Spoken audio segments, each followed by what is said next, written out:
That one on the left. There we go, yeah. So that's definitely the clutch going. You can actually see the kind of this cone moving in and out.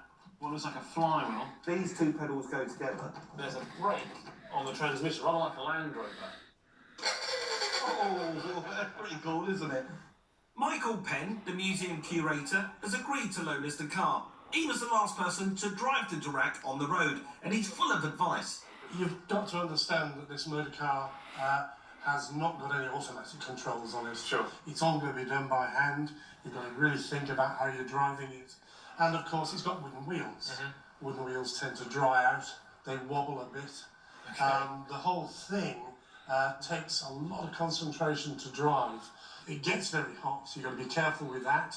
You may see steam and oil and all sorts come out of everywhere. So you've got to be able to cool it, run it, bring the gears down. All of these things take a little to get it. Okay. Do you reckon it'll start up? Yeah, we give it a go.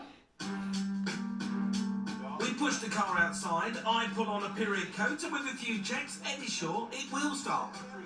Eventually. Ooh! That definitely kicks. That definitely kicks. Oh, it shudders. It does shudder. You know, I just think it's not run. Right. This thing hasn't run for many, many, many years. I think the thing we need to do now is just try and push start it. Yeah, let's call in the cavalry. That is what the cavalry look like. Really? Yeah. That's the best thing you can do. That's Bob, and he's responsible for keeping this whole collection running. Hey, Bob. Hello, Bob. Wow. You don't seem to have very many tools with you, sir. Good to meet you. Good to meet you. How you doing, Bob? You all right? Yeah, good to see you. Ooh. Yeah, I got one of them. I've had an idea in. All right, then.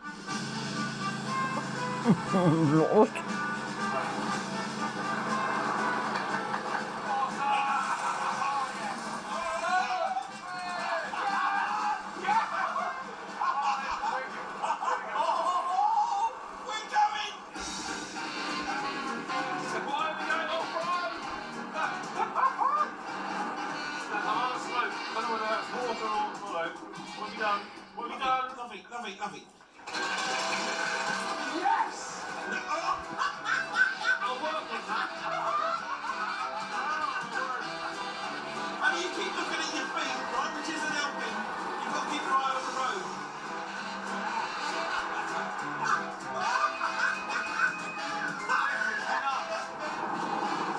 Come on, baby. It's like driving a thunderstorm. But when you was driving it, like me, did you not feel that it was all over the place? Well, the wheels seem really, really wayward, even though the steering is very stiff. So clearly there's something wrong with them. Because they're wooden, you know, I mean, they could be rotten, they could be falling apart. I don't know. So we're going to have to look at that. Cooling? That's another thing. That's a big issue. I think also, well, I think the lights. I mean, you know, we don't necessarily need to see where we're going so much. Everybody else needs to see us there. I mean, because there'll be a plume of smoke clouds, the steam and everything else, but yeah, we need to the do shouting that as passenger. Screams from the middle. But I think it's going to be awesome. It's going to be a proper adventure. It will be a massive adventure. This is the biggest thing we've ever taken on. We've never worked on an antique before. Every part is handmade, and this renovation has the potential to cost us a fortune. We work on an hourly rate, and it'll take us as long as it takes us. Okay, well, we've got an hour. Should we get on with it? And there's more pressure because the historic London to Brighton run is just 6 weeks away, and we've got to turn an ageing museum exhibit into a veteran capable of tackling 21st century roads.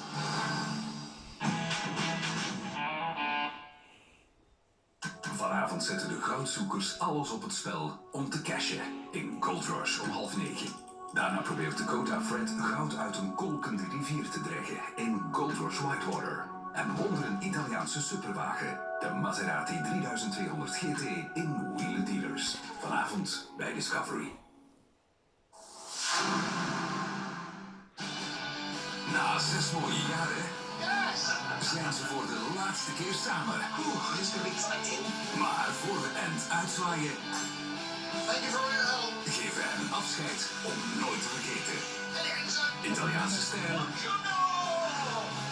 Duitse degelijkheid en het allerbeste van de Britten. Een nieuwe aflevering Wheeler Dealers, zaterdag 8:30 bij Discovery.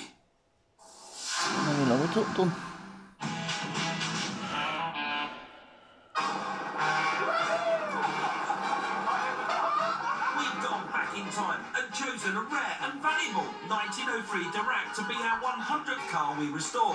We want to drive it in the epic London to Brighton run, but our car's not keen on coming out of retirement. Ooh. And when we eventually get it going, the drive is terrifying. We can't do this, can we? The hand-built car is in need of Ed's healing hands. The cooling system is boiling over. The lights aren't fit for a bicycle, and those dangerously wobbly front wheels need fixing. Oh wow. Yeah. Look at that straight away. You can really easily see. Look at that. The spokes are rattling around all over the place. And also you can see there's a kind of a gap between the spoke and the rim there where it's actually pulled away. So you can see where the wood has actually sort of shrunk away. That's not looking good at all. But this would explain why it feels so wayward on the road. The front wheels have got to come off, so I can inspect the rims and check the steel ball bearings, which ensure the wheels spin freely on the stub axle.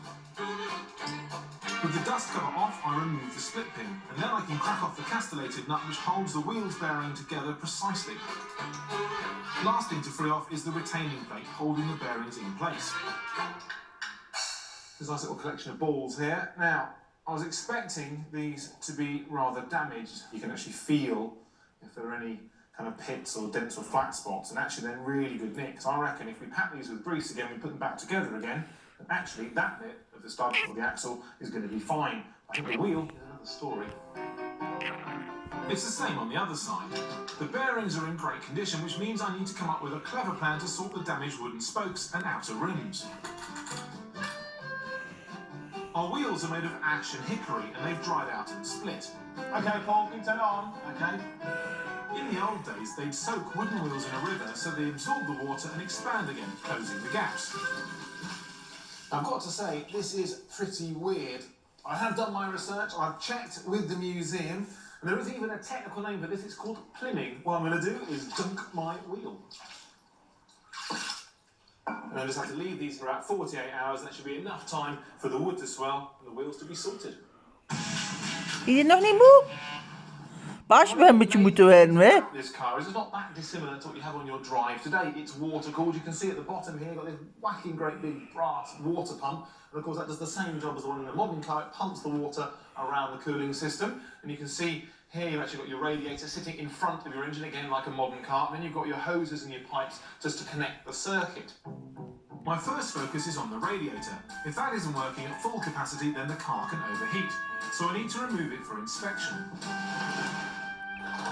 Dat minder, hè? Of course, it's quite an old car, so you'd think all the nuts and bolts would be Imperial, but actually it's an old French car, and of course they started using the metric system in about the 1800s, which means it's more likely to be metric, so I'm pretty sure it's going to be about 13 mil. And it's funny, because everybody thinks that the French invented the metric system, but actually it was an English invention, a guy called John Wilkins, in 1668.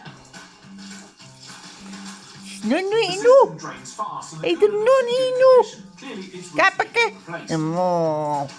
Classic top tip, whenever you drain something down, whether it's oil or coolant, make sure you put the drain plug back in at this stage to make sure you don't end up with stuff all over the floor later on. When the Dirac was built, they really were pioneering every aspect of car design, but they borrowed from other trades, so this pipework was probably inspired by domestic plumbing. Look at that. Look quite smart in an Edwardian home, wouldn't it?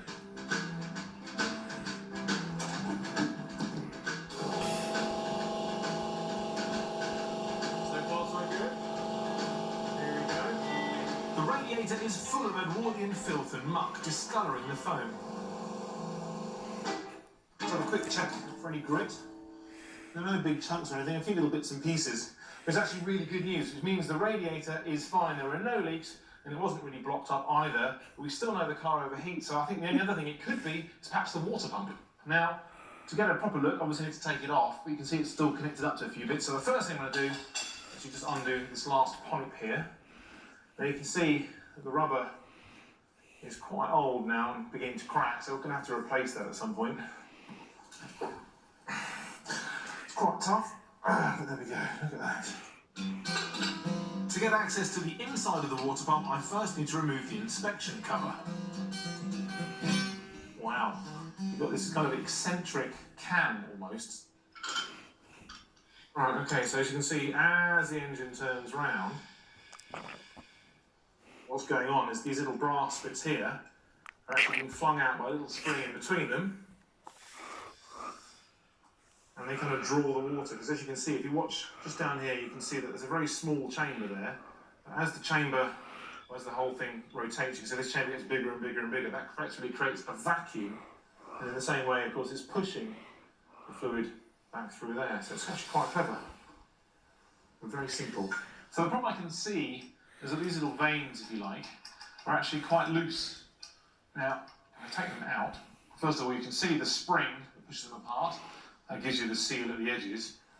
But looking at them closer, they're quite badly worn, so you're not getting a really good seal against the edge, therefore you're not getting maximum efficiency moving the coolant around the system.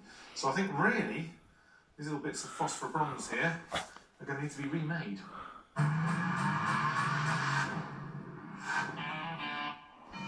Each veteran car was handmade. You can't buy parts for a water pump off the shelf.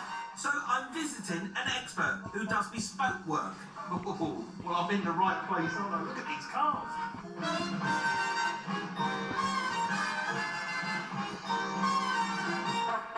Shop?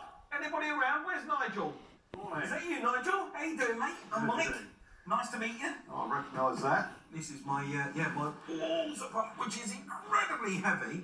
Yeah, well, it looks like a very nice Derrick pump. Good. Let's see how tired it is. Okay.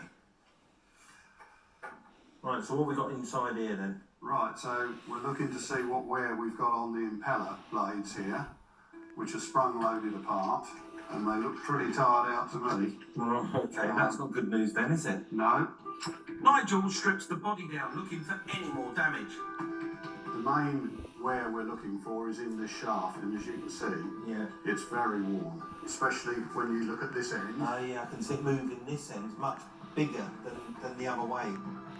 So that's the impellers and shaft which need replacing. We'll have to hand make all the parts. So none of this sounds like it's going to be cheap and easy to do. How much is it going to cost? We don't price. Ja, aan de andere We kant. work Ah on ja. daily rate. Ja. As long as it takes us. Okay, well, we've got an hour. Should we get on with it? Well, we better get a move on then. At the back, there's a machine room full of specialist tooling, and Andrew is going to turn the water pump shaft. So how can you begin to make a new one of these? What's the material That? you use? Well, we'll use this bit of steel over here. Oh, bloody hell. Sorry? Oh, a great big piece of steel like this, yeah? Yeah, and we'll turn this. Oh ja, kijk dan. Nee? Put a slot across it. And then we'll drill the holes to match the Sorry? gear. You make it sound so simple. Go for it. Kijk dan.